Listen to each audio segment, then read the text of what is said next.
पंडित कवन कवन चीजु चाहित पूजन कराई।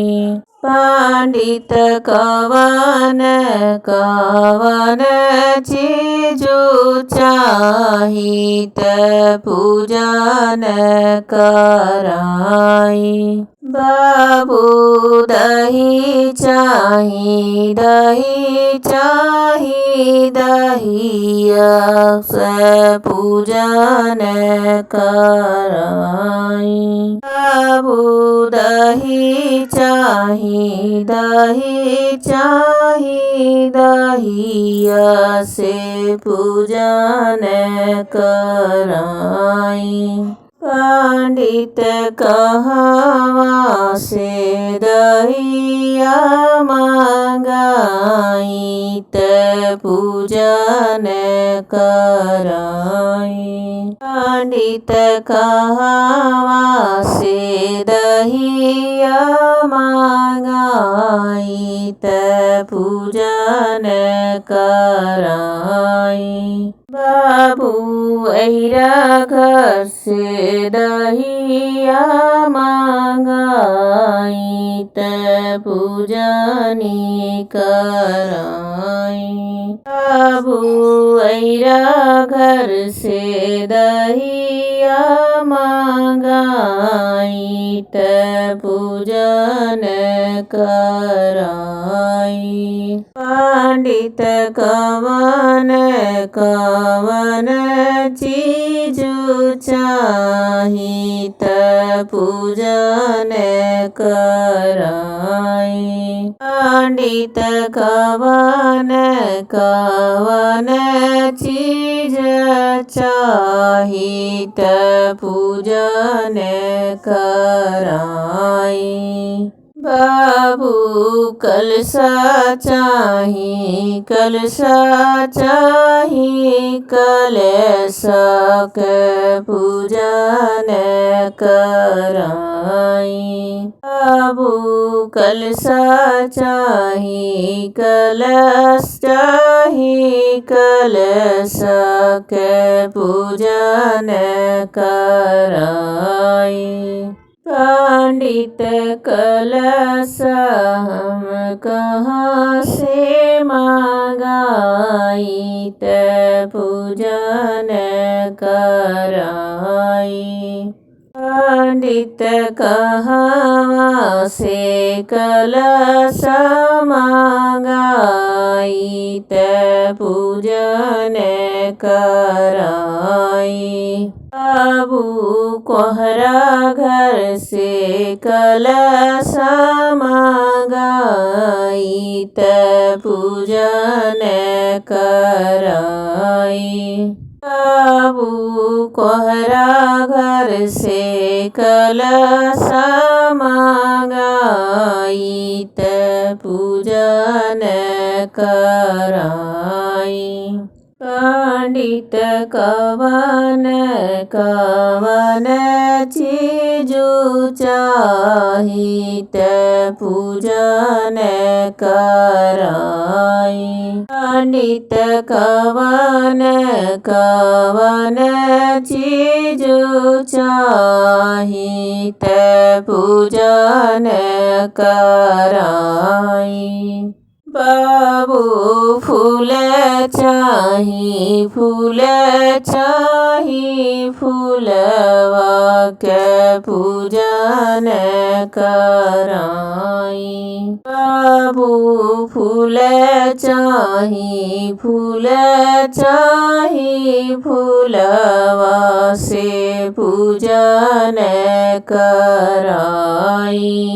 पंडित कहवा से फूलवा मंगाई त पूजन कराई।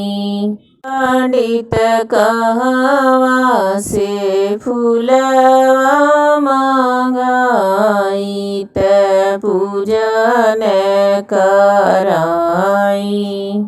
बाबू मलिया घर से फूलवा मंगाई त पूजन कराई।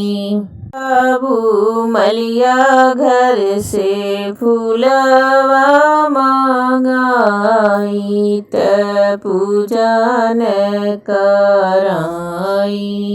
पंडित कवन कवन चीज चाही त पूजन कराई। पंडित कवन कवन चीज चाही त पूजन कराई। गौरी गणेश का पूजनी है शिव आजू घरे। गौरी गणेश का पूजनी है शिव आजू घरे। हजमा के पुतवा बोलाई चौक पुराई शिव आजू घरे। हजमा के पुतवा बोलाई चौक पुराई शिव आजू घरे। गौरी गणेश का पूजनी है शिव आजू घरे। गौरी गणेश का पूजनी है शिव आजू घरे। कुम्हारा के पुतवा बोलाई कलश मंगाई शिव आजू घरे।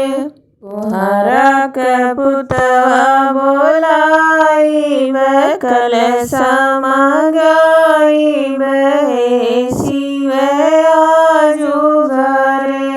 गौरी गणेश के पूजनी है शिव आजू घरे। गौरी गणेश के पूजनी है शिव आजू घरे। मलिया के पुतवा बोलाई फूलवा मंगाई शिव आजू घरे। मलिया के पुतवा बोलाई फूलवा मंगाई शिव आजू घरे। गौरी गणेश के पूजनी है शिव आजू घरे। गौरी गणेश के पूजनी है शिव आजू घरे। पंडित के पुतवा बोलाई पोथिया बचाई शिव आजू घरे। पंडित के पुतवा बोलाई पोथिया बचाई शिव आजू घरे। गौरी गणेश के पूजनी है शिव आजू घरे। गौरी गणेश के पूजनी है शिव